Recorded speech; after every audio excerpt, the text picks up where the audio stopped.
नमस्कार, प्रवास साक्षी देख रहे हैं आप। आपके साथ मैं हूं अंकित सिंह। वक्त संसद डायरी का है।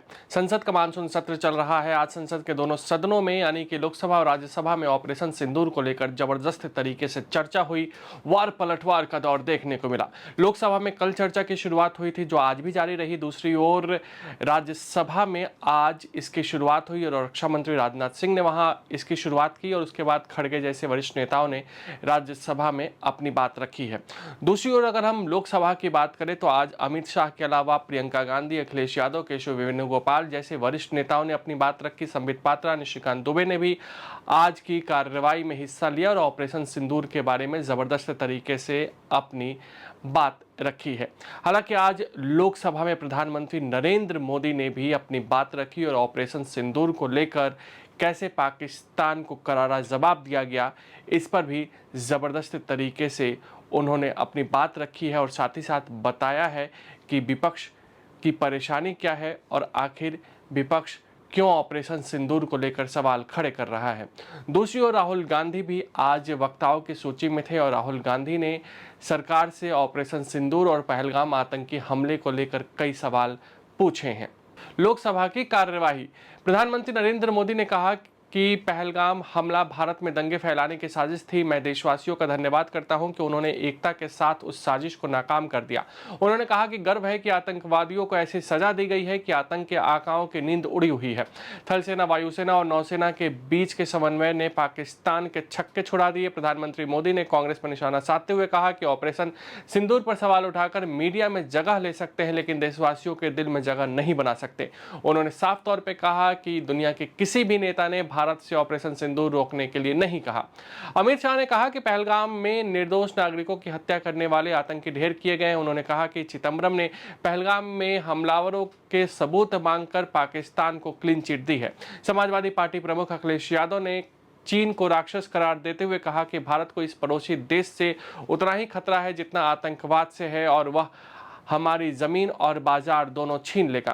कांग्रेस महासचिव प्रियंका गांधी वाड्रा ने मंगलवार को सरकार पर तीखा हमला बोला और कहा कि गृह मंत्री अमित शाह ने इतिहास का पाठ पढ़ाया तथा उनके मां के आंसुओं तक की बात की, लेकिन यह नहीं बताया कि जब पाकिस्तान ने घुटने टेक दिए थे तो ऑपरेशन सिंदूर को अचानक क्यों रोक दिया गया था।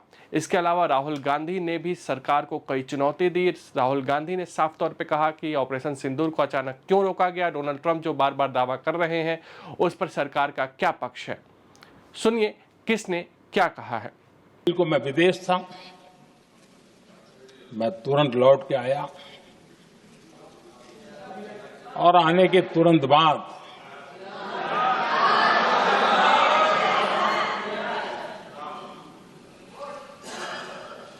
मैंने एक बैठक बुलाई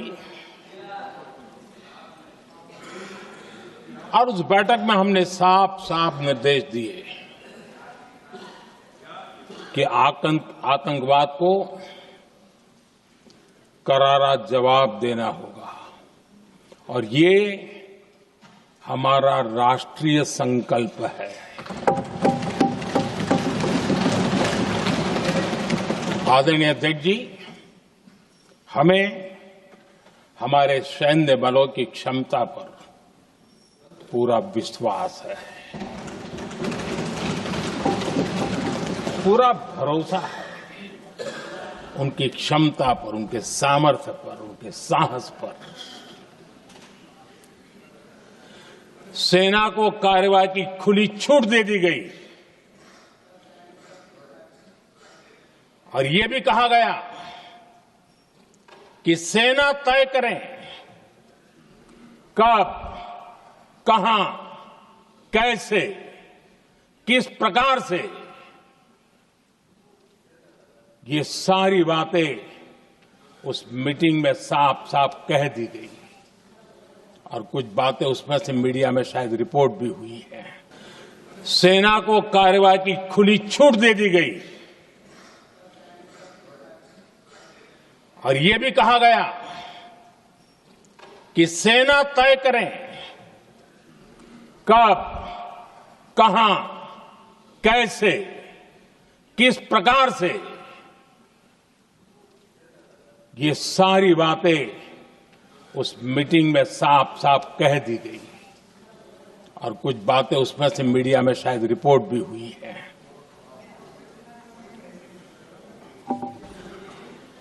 हमें गर्व है आतंकियों को वो सजा दी और सजा ऐसी है कि आज भी आतंक के उन आकाओं की नींद उड़ी हुई है।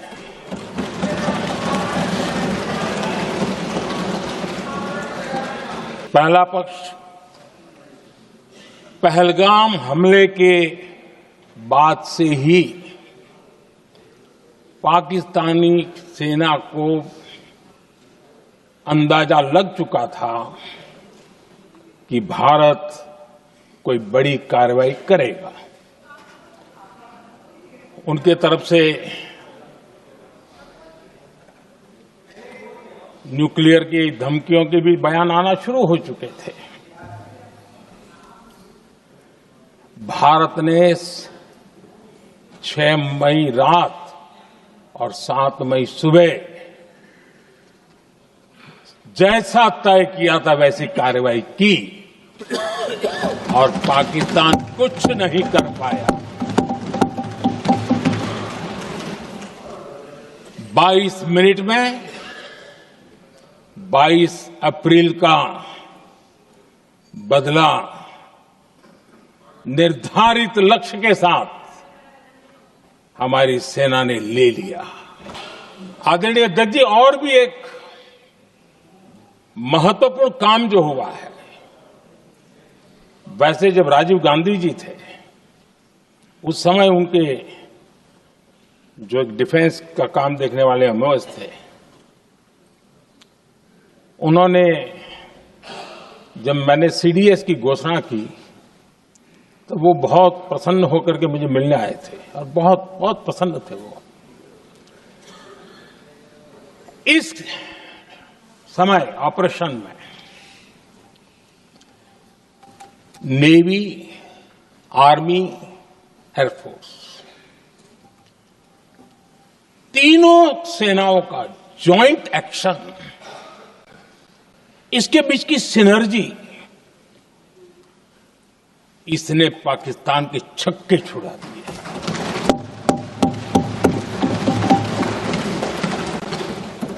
आदरणीय अध्यक्ष जी, आतंक की घटनाएं पहले भी देश में होती थी, लेकिन पहले आतंकवादियों के मास्टरमाइंड निश्चिंत होते थे और वो आगे की तैयारी में लगे रहते थे, उनको पता था कुछ नहीं होगा। लेकिन अब स्थिति बदल गई है। अब हमले के बाद मास्टरमाइंड को नींद नहीं आती। उनको पता है कि भारत आएगा और मार के जाएगा।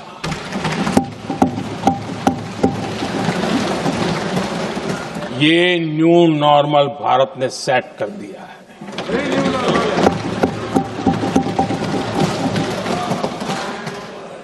आदरणीय अध्यक्ष जी, दुनिया ने देख लिया कि हमारी कार्यवाही का दायरा कितना बड़ा, स्केल कितना बड़ा। सिंदूर से लेकर के सिंधु तक पाकिस्तान पर कार्रवाई की है। आदरणीय अध्यक्ष जी, ऑपरेशन सिंदूर से स्पष्ट होता है कि भारत ने 3 सूत्र तय किए हैं।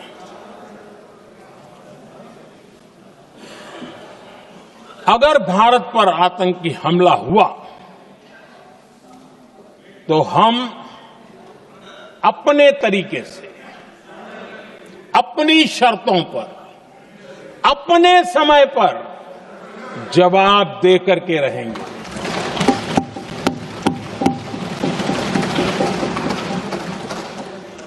दूसरा, कोई भी न्यूक्लियर ब्लैकमेल अब नहीं चलेगा।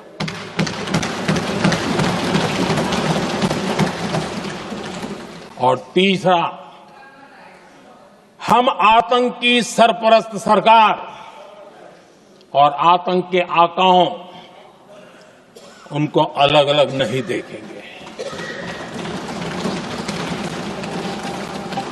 यहां पर विदेश नीति को लेकर के भी काफी बातें कही गई हैं।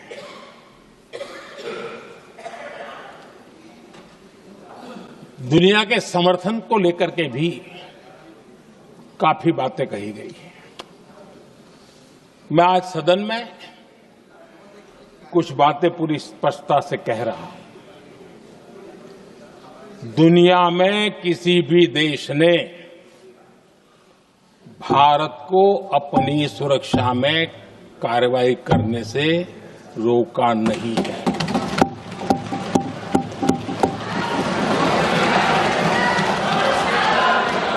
संयुक्त राष्ट्र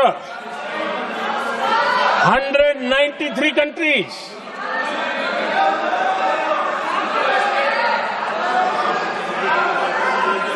सिर्फ 3 देश 193 कंट्री में सिर्फ 3 देश ऑपरेशन सिंदूर के दौरान पाकिस्तान के समर्थन में बयान दिया था। Only 3 countries. क्वाड हो, ब्रिक्स हो, फ्रांस, रूस, जर्मनी, कोई भी देश का नाम ले लीजिए, तमाम देश दुनिया भर से भारत को समर्थन मिला है।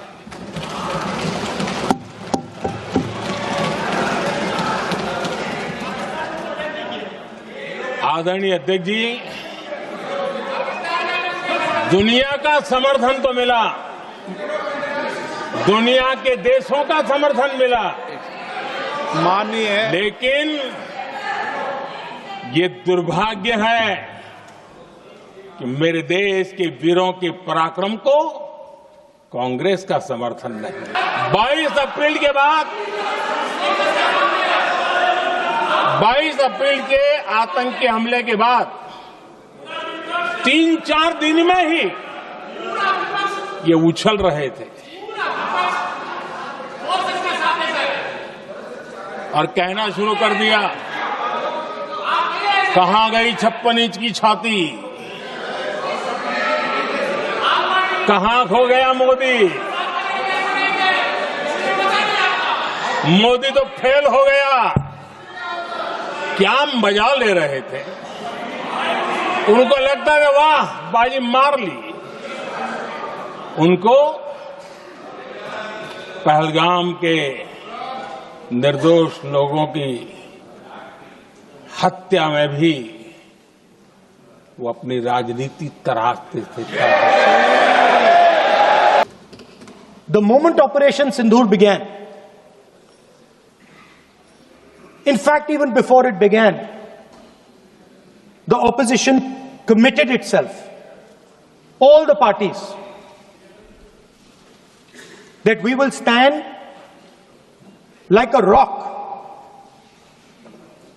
with the forces and with the government of India, with the elected government of India.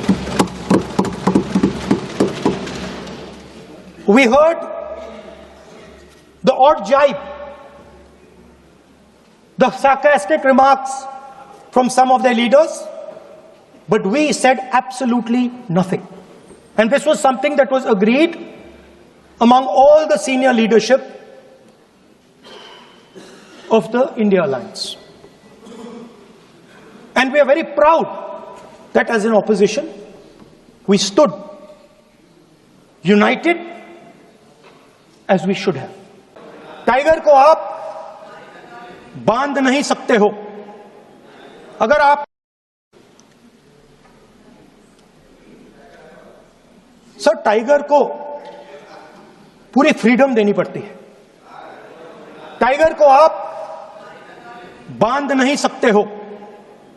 अगर आपने टाइगर से सच्चा काम लेना है, पूरा काम लेना है, तो आपको टाइगर को पूरी छूट देनी पड़ेगी। सर 2 शब्द हैं, एक पॉलिटिकल विल और दूसरा फ्रीडम ऑफ ऑपरेशन। मतलब अगर आप हिंदुस्तान की सेना, एयरफोर्स, नेवी का प्रयोग करना चाहते हो, आपके पास सबसे पहले 100% पॉलिटिकल विल होनी चाहिए। और दूसरा, अगर आप सेना का प्रयोग करना चाहते हो तो आपको फुल फ्रीडम ऑफ ऑपरेशन देना पड़ेगा। राजनाथ सिंह जी ने अपने भाषण में कल 1971 और सिंदूर का कंपैरिजन किया और मैं उनको याद दिलाना चाहता हूं, 1971 में पॉलिटिकल विल थी। इंडियन ओशन में 7th फ्लीट आ रही थी,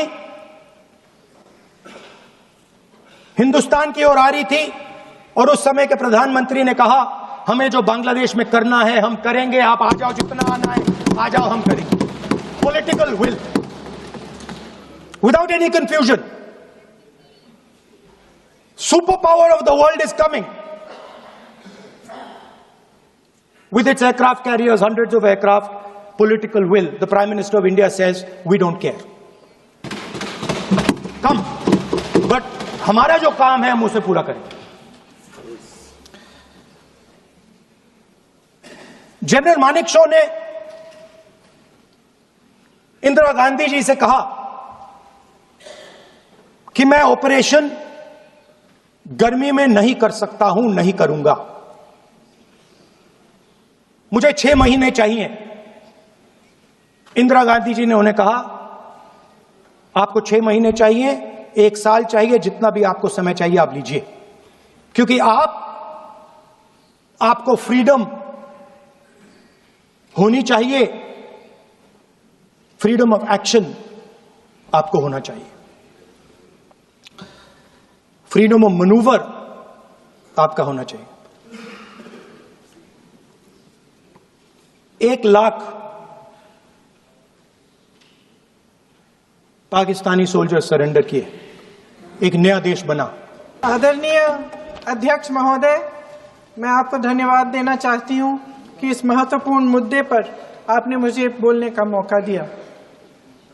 ये अलग बात है कि सत्ता पक्ष के लोग सब मेरे बोलने से पहले ही भाग गए।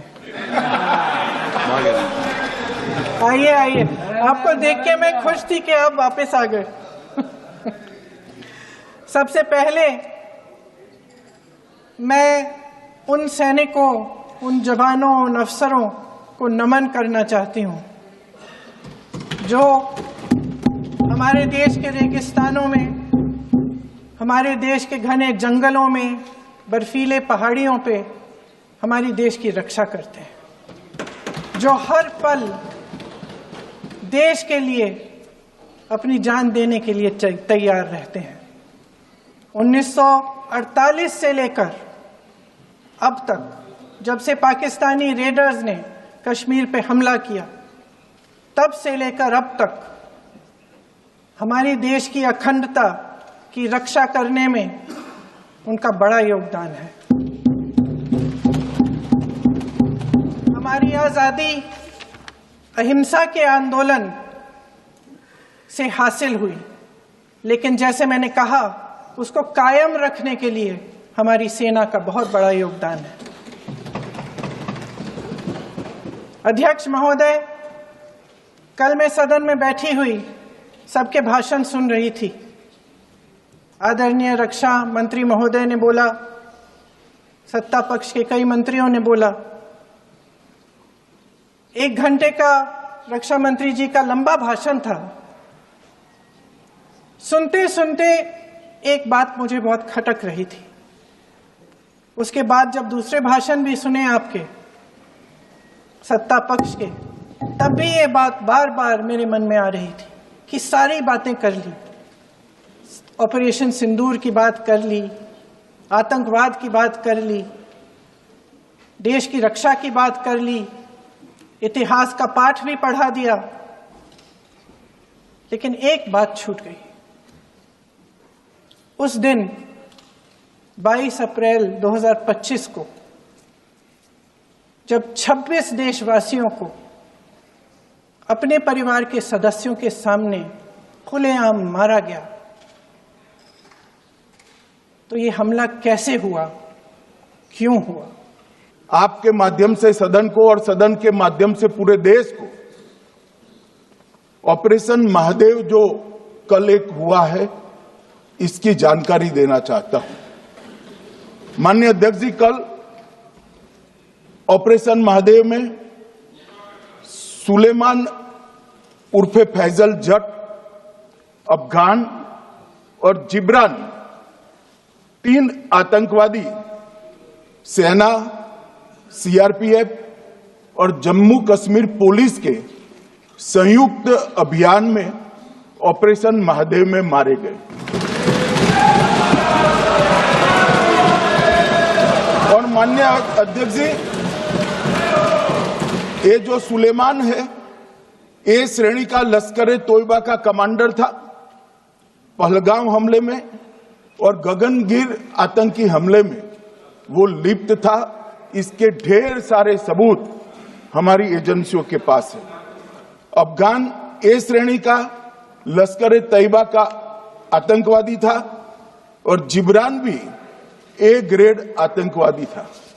और माननीय अध्यक्ष जी, मैं सदन को और सदन के माध्यम से पूरे देश को बताना चाहता हूं, जिन्होंने बैसरन घाटी में हमारे प्रवासियों को, नागरिकों को मारा था, ये तीनों आतंकवादी ये थे और तीनों मारे गए। आज मैं सदन को बताते हुए बहुत खुश हूं। मोदी जी ने ऑपरेशन सिंदूर कर आतंकवादियों को, जिन्होंने आतंकवादियों को भेजा था, उनके आकाओं को जमीन में मिलाने का काम किया था। सेना और सीआरपीएफ ने वो आतंकवादियों को भी समाप्त कर दिया। और मान्यवर,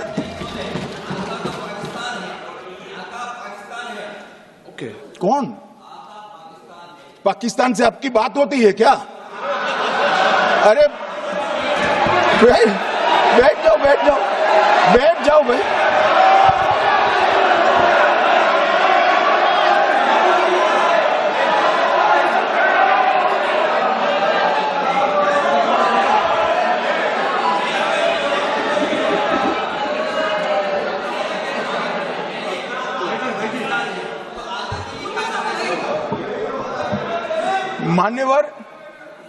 मान्यवर, मैं बताता हूं कैसे इनके आका मारे गए, वो भी नाम के साथ बताता हूं, जगह के साथ बताता हूं, घंटे, मिनट और सेकंड के साथ बताता हूं। मान्यवर, मैं तो अपेक्षा करता था कि जब ये सुनेंगे पक्ष विपक्ष में खुशी की लहर दौड़ जाएगी, मगर ये स्याही पड़ गई इनके चेहरे। ये क्या है माननीय, किस तरह की पॉलिटिक्स? भाई आतंकवादी मारे गए, आपको इसका भी आनंद नहीं है?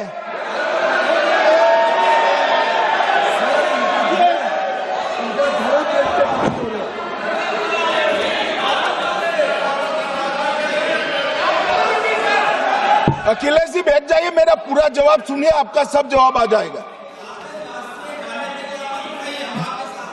भाई आप आतंकवादियों का धर्म देखकर दुखी मत होइए।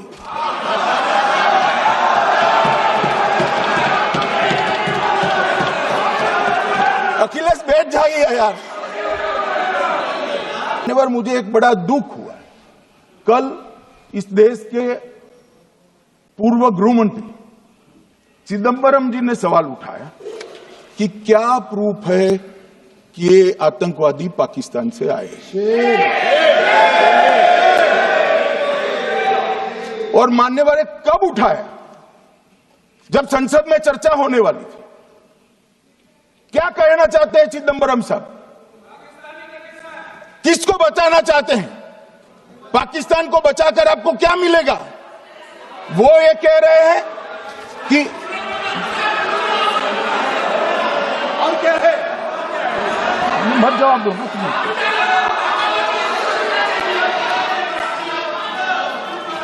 मान्यवर, हमारे पास मैं आज चिदम्बरम साहब को कहना चाहता हूं, मैं आज चिदम्बरम साहब को आपके माध्यम से कहना चाहता हूं, हमारे पास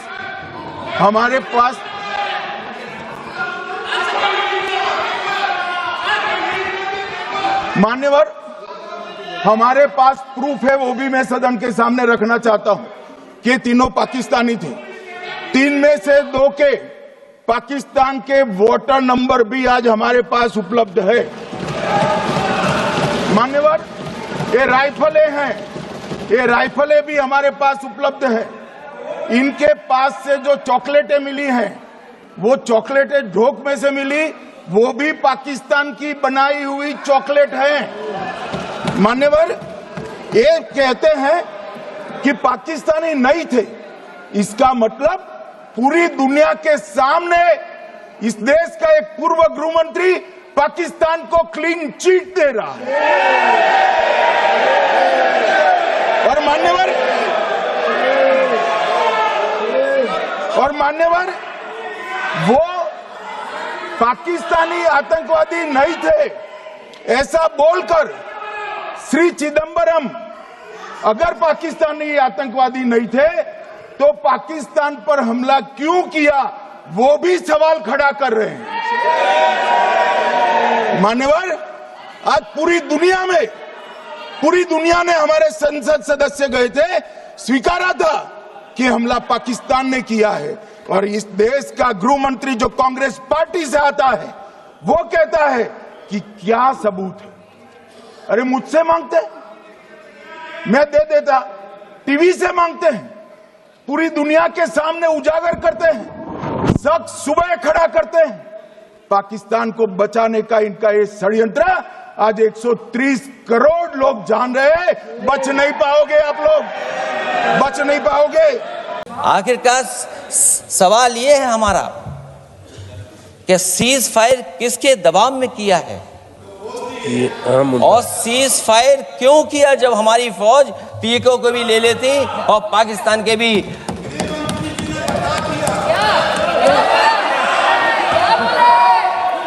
अध्यक्ष महोदय,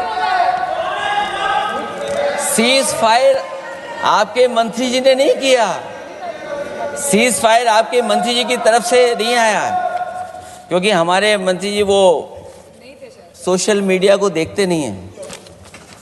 सबसे पहले सोशल मीडिया पे बात आई थी, आपको 1 घंटे बाद किसी ने पढ़ के बताया होगा। इसलिए अध्यक्ष महोदय, मैं केवल इतना कहना चाहता हूं अपनी बात खत्म करते हुए, आखिरकार इंटेलिजेंस फेलियर की जिम्मेदारी किसकी है? हमारे भारत का क्षेत्रफल कितना 2014 में था और आज क्षेत्रफल क्या है? और लगातार इनकी सरकार में आतंकवादी घटनाएं क्यों हो रही हैं? और हमारे देश को खतरा पाकिस्तान से तो है ही है, लेकिन उससे ज्यादा खतरा हमारा चीन से है। आखिरकार चीन से मुकाबले के लिए आपकी तैयारी क्या है? मुझे उम्मीद है कि जब सिंदूर ऑपरेशन पर सरकार की तरफ से जवाब आए तो इन सवालों का जवाब आए। बहुत बहुत धन्यवाद। राज्यसभा की कार्यवाही। रक्षा मंत्री राजनाथ सिंह ने मंगलवार को राज्यसभा में बताया कि पहलगाम में हुए आतंकी हमले के जवाब में चलाया गया ऑपरेशन सिंदूर भारत की इस नीति को स्पष्ट करता है कि भारत आतंकवाद के खिलाफ कड़ी से कड़ी कार्रवाई करेगा और किसी भी हद तक जाने से नहीं हिचकिचाएगा। रक्षा मंत्री ने उच्च सदन में पहलगाम में आतंकवादी हमले के जवाब में भारत के मजबूत, सफल और निर्णायक ऑपरेशन सिंदूर पर विशेष चर्चा की शुरुआत करते हुए कहा कि भारत आतंकवाद को कतई बर्दाश्त नहीं करेगा। जम्मू कश्मीर के पहलगाम में हुए आतंकी हमले के लिए जवाबदेही तय करने की मांग करते हुए कांग्रेस ने मंगलवार को सवाल किया कि अगर देश में आतंकी ढांचा काफी हद तक नष्ट हो चुका है तो फिर पहलगाम हमला कैसे हुआ। राज्यसभा में नेता प्रतिपक्ष मल्लिकार्जुन खड़गे ने कहा कि सरकार को आतंकवादी हमले रोकने में चूक और विफलता स्वीकार करनी चाहिए। सुनिए। आज भी ऑपरेशन सिंदूर पर मात्र विराम है, पूर्ण विराम नहीं है, कामा है, फुल स्टॉप नहीं है।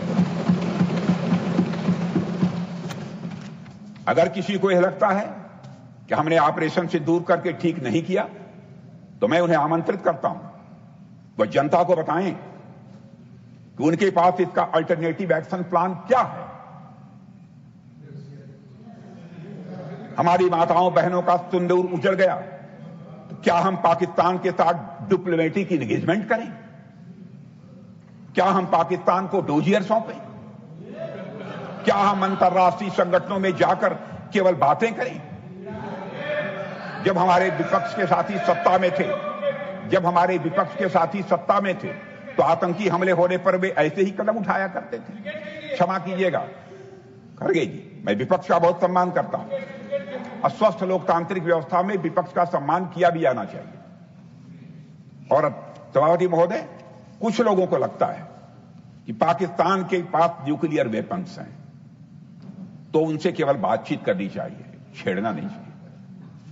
इस न्यूक्लियर ब्लफ के कारण हमने न जाने कितने नागरिकों को खो दिया है। सभापति महोदय, हमारा विजन है कि ईंट का जवाब पत्थर से दें।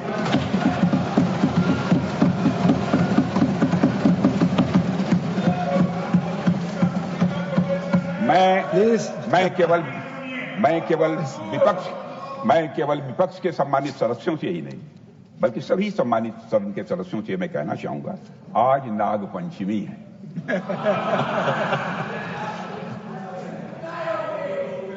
नागपंचमी के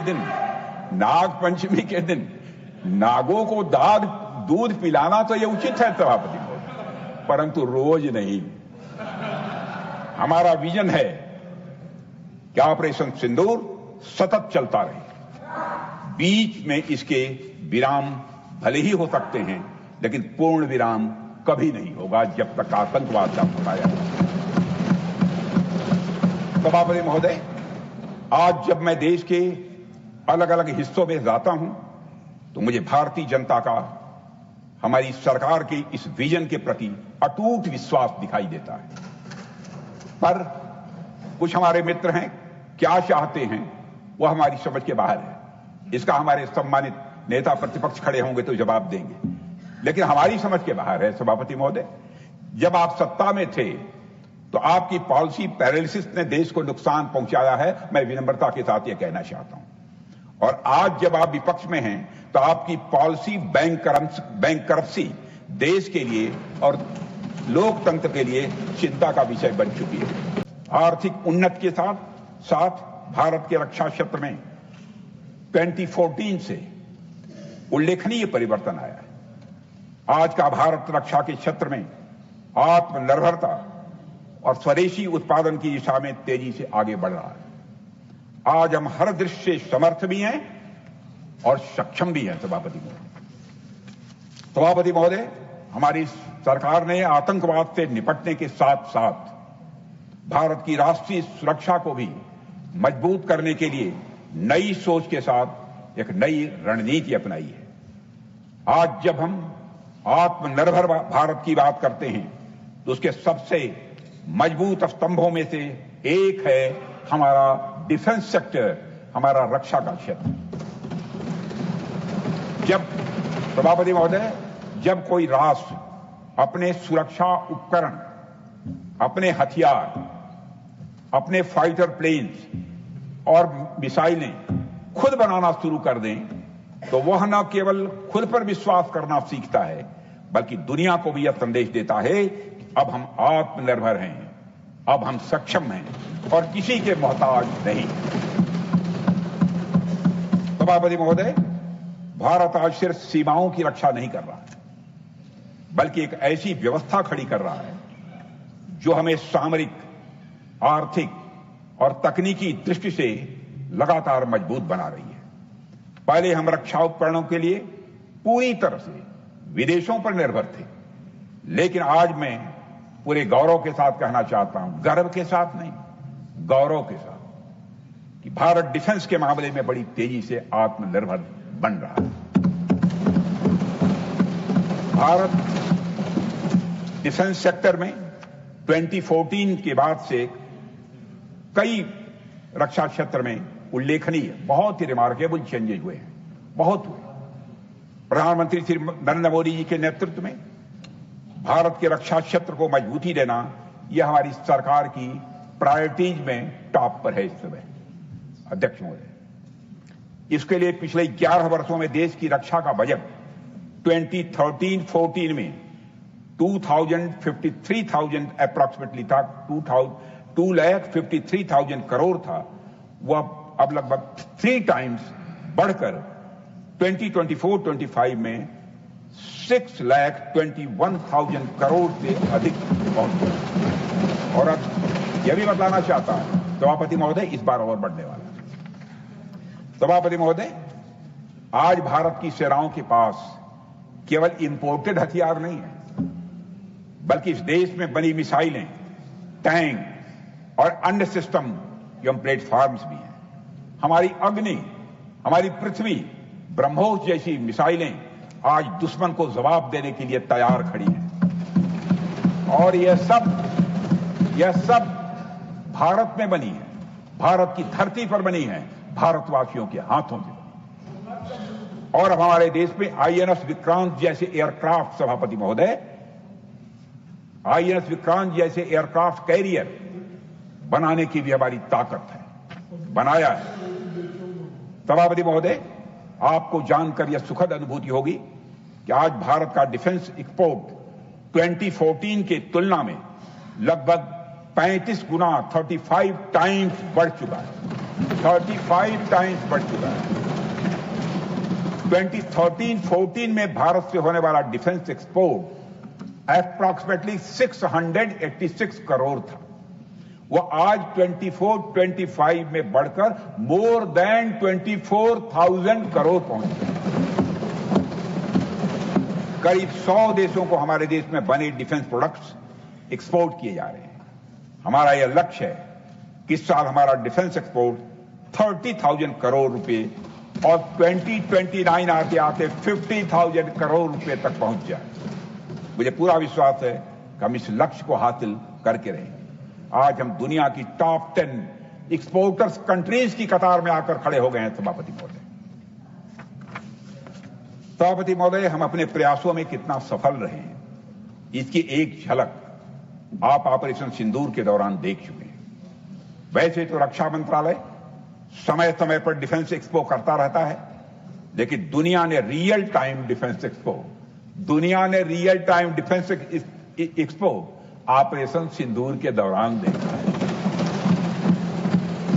मुझे पूरा विश्वास है कि भारत जल्द ही रक्षा क्षेत्र में पूरी तरह से आत्मनिर्भरता के लक्ष्य को हासिल करेगा।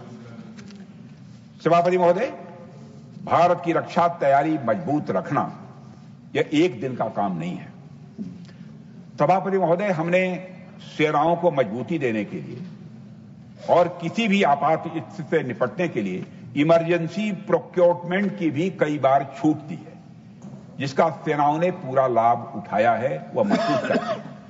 पाकिस्तान ही नहीं, भारत की तरफ टेढ़ी निगाह से देखने वाले हर देश को सभापति महोदय यह समझ लेना चाहिए कि आज भारत की सेनाओं में हर हालात से निपटने की ताकत भी है और हमारी सेनाओं की कुव्वत भी। हम जानते हैं कि ऑपरेशन सिंदूर के दौरान कौन सा देश क्या कर रहा था। जानते हैं, हमने ऑपरेशन सिंदूर के माध्यम से पाकिस्तान को सह देने वाली ताकतों को भी संदेश दे दिया है। सभापति महोदय, इस सदन को मैं अवगत कराना चाहता हूं। और कम से कम मीटिंग में रखो, जो सत्यता है वो भी नहीं आएंगे नहीं। और आपने तो हमारी बात रखी कि हम लोग आए थे, राहुल जी आए थे, ठीक है, आपको धन्यवाद, कम से कम आप याद अब कर रहे हैं।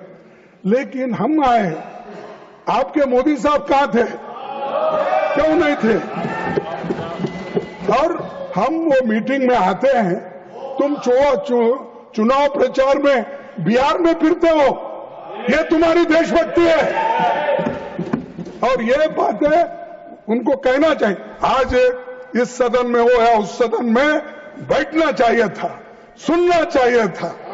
और सुनने की क्षमता जब नहीं है तो आप उस कुर्सी पे बैठने के लायक नहीं हो। धैर्य होना चाहिए। आपने धैर्य की बात की, वो धैर्य आपका दे दो उनको थोड़ा। 14 जुलाई 2025 को जम्मू कश्मीर के एलजी मनोज सिन्हा ने खुद माना कि Pahalgam terror attack was undoubtedly security failure. ये मेरा नहीं, ये है उनका, ये रिकॉर्ड में है, ये है। उन्होंने कहा Pahalgam was a security lapse. What happened in Pahalgam was very unfortunate. Innocent people were brutally killed. I take full responsibility for the incident, which was undoubtedly a security lapse. ये security lapse है, इसका जिम्मेदारी home minister लेना चाहिए, not the गलती। और ये उनको छिपाने के लिए, उनकी गलती छुपाने के लिए, क्योंकि सब डरते हैं नंबर 1 और 2 को, जरा नंबर 3 को जरा थोड़ा जोश है, लेकिन 1 और 2 में तो डर जाते हैं सभी लोग। इसीलिए पाप बेचारा उन्होंने लिया ये जिम्मेदारी, उन्होंने लिया जिम्मेदारी, तो हम भी गलती है बोले उन्होंने। तो ये और एक बार पढ़ता हूं, Pahalgam was a security lapse. What happened in Pahalgam was a very unfortunate. Innocent peoples were brutally killed. I take all responsibility for the incident, which was undoubtedly a security failure. Yes, lieutenant governor Manoj साहब का statement है। तो इसीलिए ये जिम्मेदारी home minister लेना चाहिए, अमित शाह साहब लेना चाहिए। आप जरा उनको बताइए कम से कम। इसके अलावा राज्यसभा में मंगलवार को उस समय कांग्रेस सदस्यों ने भारी हंगामा शुरू कर दिया जब सदन के नेता जेपी नड्डा ने नेता प्रतिपक्ष खड़गे के बारे में एक आपत्तिजनक टिप्पणी कर दी। हालांकि नड्डा ने बाद में अपने शब्द वापस ले लिए और खड़गे से माफी मांगी। इसके बाद उस शब्द को सदन की कार्यवाही से बाहर कर दिया गया। अगर आप भी लेना चाहते हैं देश दुनिया की तमाम जानकारी तो आज ही सब्सक्राइब करें हमारे चैनल को।